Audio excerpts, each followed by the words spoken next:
So we got us another South African wine, and this one is a Pinotage, and I've never had a Pinotage, but this is supposed to be the South African thing, right? And I've been really impressed with the South African wines we're getting. So this is a 13.5% cafe culture, and it comes with a wine pourer. So I've never used a wine pourer, so I'm expecting this to be pretty high tech. Oh, look it! A circle! Oh, wait a minute. 2 circles.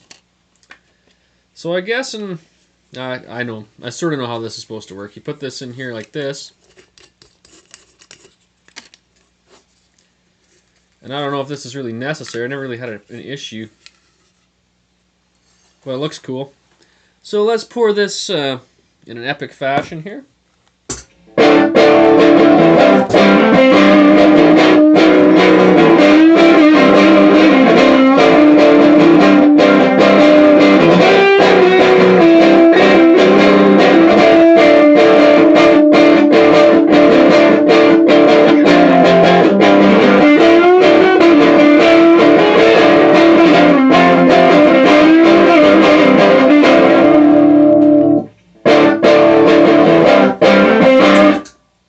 Alright, so this has been breathing for about, I'd say just a little over 2 hours. And it was pretty good right out of the bottle. I was really impressed with this.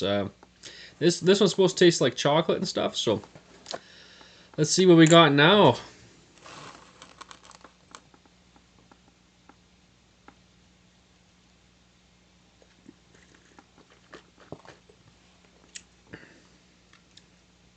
Whoa. That's different. That seems to be a little bit lighter body than some of these heavier wines, like if you're like a Malbec or a Shiraz or a Red Zinfandel. It seems to be a lot heavier body than this. This is still packing some spiciness though. It's kind of got a heavy body to it, but it's a little bit slightly transparent, kind of like a Pinot Noir a little bit. Okay, you can kind of see some transparency through the rim there and stuff. Kind of a nice red.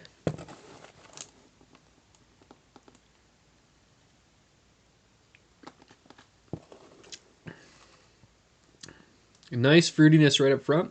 Very soft. Soft for a little bit longer. Transitions. Then you kind of get like a bitter, kind of a little bit of the bitterness and the acidity sitting there.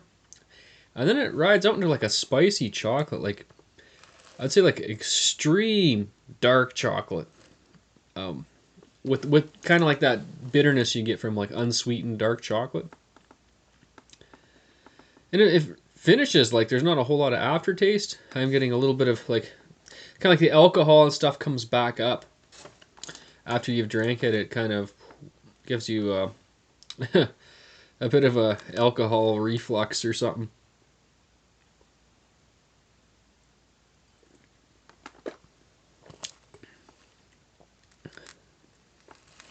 There's just a little bit of a bitter, just right in the middle, just for a second, but not too bad. A little bit of a bitter, kind of a mustardy, and then but so soft and fruity up front. Very soft wine. Of course, it's a little bit warmer than you normally drink it. I've been letting this breathe with the lid off in the kitchen, where it's a bit warm, rather than in the cellar where it should have been.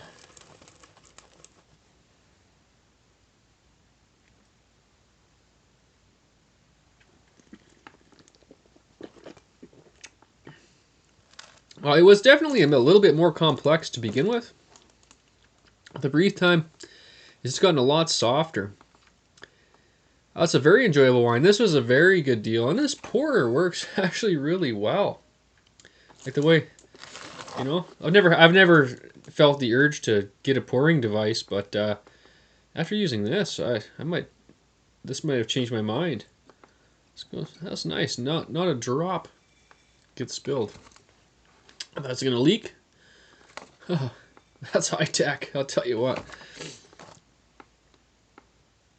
Great aroma. It's smelling like a lot of your typical red heavier red wines, but it definitely doesn't taste like them. It's definitely got its own flavor profile and vibe going here. I mean, it's so much softer. And I was thinking when I had it with some chocolate truffles, and I had it with dinner too. I had like a broccoli stir fry with bacon and pecans, and shiitake mushrooms with beef heart and roasted potatoes. And this one actually fit the bill pretty good for that type of thing. But I'm not sure. I almost see this more as like a chocolate cake, chocolate truffle. Yeah, you could probably do pork and chicken and a bunch of stuff, but you may want to do a little more research into what to pair this with this stuff because it's just kind of awkward in a lot of ways. Once you really find a place for this wine, I think it's definitely a wine that you'd be picking up. Really happy with the South African stuff, and this one is certified um, integrity, sustainable, assured, or whatever. So, like I said, 13.5% from the Western Cape. Awesome. I've been really happy with all the wines. I do have another Shiraz from South Africa, from Two Oceans, which I've been really, really impressed with their Malbec because I haven't really been too blown away with a lot of the Argentina Malbecs I've been picking up. And so the South African stuff from them was awesome. So I can't wait to try the Shiraz. This is awesome as well. And I had another one from, just trying to remember the name there. It was absolutely blew my mind. It was awesome.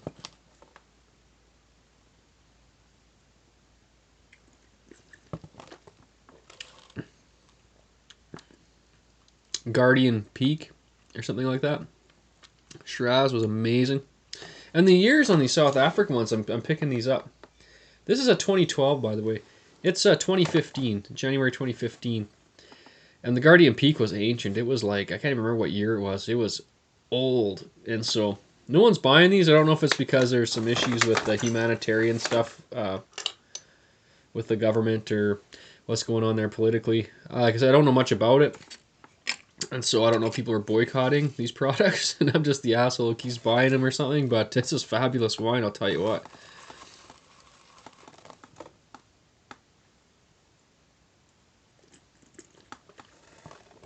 Damn. It's not as, I can't give it as high of a rate as I did with that Guardian Peak Shiraz. That stuff was amazing. This is really good though. But this is going to be down in the 80s, I think, for a rate from me. The Beerzerker, certified Beerzerker rate here.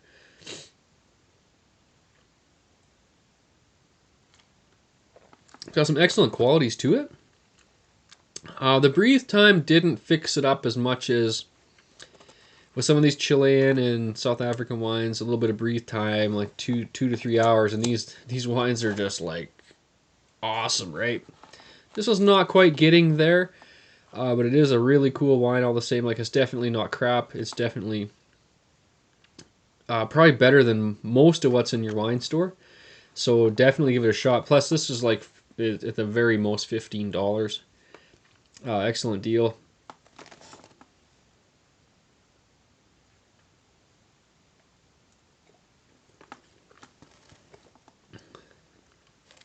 And that little bit of bitterness just before the end, you may want that for whatever reason. I keep thinking this would be great with oysters. But maybe that's just me. And I never tried it with oysters, but I think that it would probably do pretty well against something like that. So I'm gonna give it an 87. You know what I mean? It's not a 90-point wine. Usually, like the 90s, that's where things get real serious. But like I say, it's not overly complex. It's getting kind of a nice kind of a, what's like an icing sugar vibe in the mouthfeel, and it also comes with a similar sensation in the aroma you get out of a lot of red wines. And this one's definitely bringing that. I don't know if that made any sense to you at all, but it makes sense to me.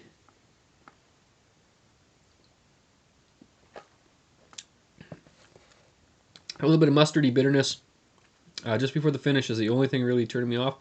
But it is definitely Got a great dark chocolate finish and a great fruity start. So yeah, have to 87 it. Beerzerker! It was a decent wine. Yeah!